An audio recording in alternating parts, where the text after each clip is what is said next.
Olá! Hoje nossa análise foca no capítulo 12 do Evangelho de Marcos. É um momento de muita tensão, sabe? Cheio de confrontos, perguntas difíceis. Exato. A atmosfera está bem carregada ali em Jerusalém. E o capítulo já começa com tudo, né? Com a parábola dos lavradores maus. Sim, aquela do dono da vinha que arrenda a terra, mas os lavradores, bom, eles não querem entregar os frutos. Pior que isso, eles maltratam os servos enviados e... é, a coisa escala. Primeiro um servo, depois outro. E vão matando os servos, um após o outro, até que o dono pensa: vou mandar meu filho amado. E eles matam o filho também, pensando em ficar com a herança. É bem pesado.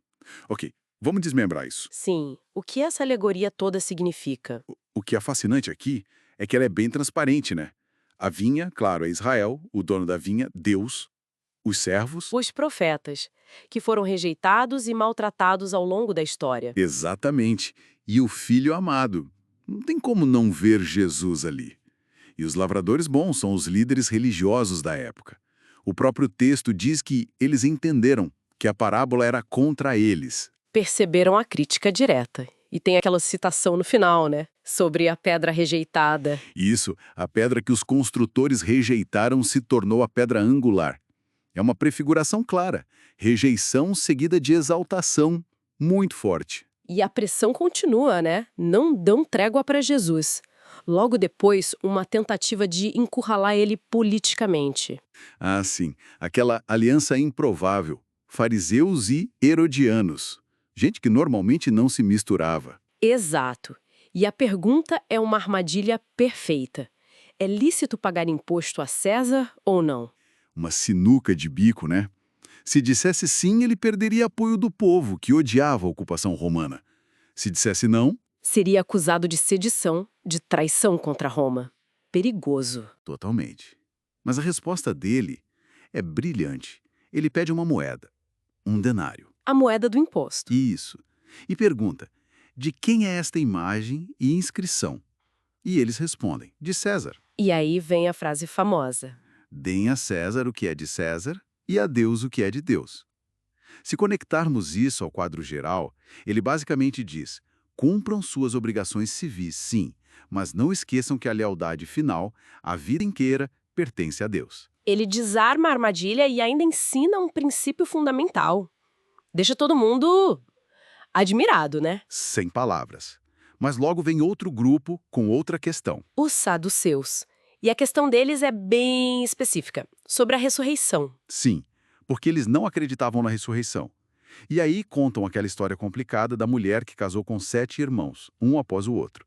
Queriam saber de quem ela seria esposa na ressurreição. Uma tentativa de mostrar como a ideia da ressurreição seria absurda, né? Exato. Queriam ridicularizar. Mas Jesus vai direto ao tonto. Vocês erram porque não conhecem as Escrituras nem o poder de Deus. Forte isso. E ele explica que na ressurreição, as relações humanas como o casamento não serão como aqui. As pessoas serão como anjos. E para provar a ressurreição usando o próprio Pentateuco, que os saduceus aceitavam, ele cita a passagem da sarça ardente. Eu sou o Deus de Abraão, o Deus de Isaque e o Deus de Jacó. Isso. E o argumento é: Deus não é Deus de mortos, mas de vivos. Ou seja, Abraão, Isaque e Jacó estão vivos para Deus. Ele reafirma a realidade da ressurreição e o poder de Deus sobre a própria morte. Uma resposta teológica profunda corrigindo a interpretação deles. Mas em meio a tanta controvérsia, aparece alguém com uma pergunta diferente. Um escriba. Sim, o mestre da lei. E a pergunta dele parece mais sincera, sabe? Qual é o principal de todos os mandamentos? Aqui é onde fica realmente interessante, né? Qual a essência de tudo? E Jesus responde citando o Shema Israel. Ouve, ó Israel, o Senhor nosso Deus é o único Senhor. Amarás o Senhor teu Deus de todo o teu coração. O centro da fé judaica. Exatamente. E ele não para aí. Ele conecta imediatamente com o segundo mandamento. Amarás o teu próximo como a ti mesmo, lá de Levítico. Amar a Deus e amar ao próximo. Ele une os dois. Diz que não há mandamento maior que estes. É a síntese de toda a lei e os profetas. O amor como o coração de tudo. E o escriba reconhece a sabedoria da resposta. Diz que amar assim é mais importante que todos os holocaustos e sacrifícios. É um momento de clareza ali no meio da tensão. Mostra que a mensagem de Jesus podia, sim, ser compreendida. E para fechar o capítulo, uma mudança de cenário. Jesus está no templo, observando as pessoas ofertando. Numa cena muito visual. Muitos ricos jogando grandes quantias no gasofilácio, provavelmente fazendo barulho, chamando a atenção. Mas aí chega uma viúva pobre e ela deposita só 2 moedinhas, de valor mínimo, Quase nada, né? em termos monetários. Mas a avaliação de Jesus inverte tudo.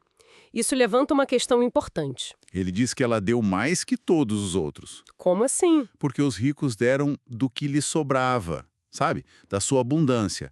Não fez falta para eles, mas ela deu tudo o que tinha para viver, todo o seu sustento. Ah, entendi.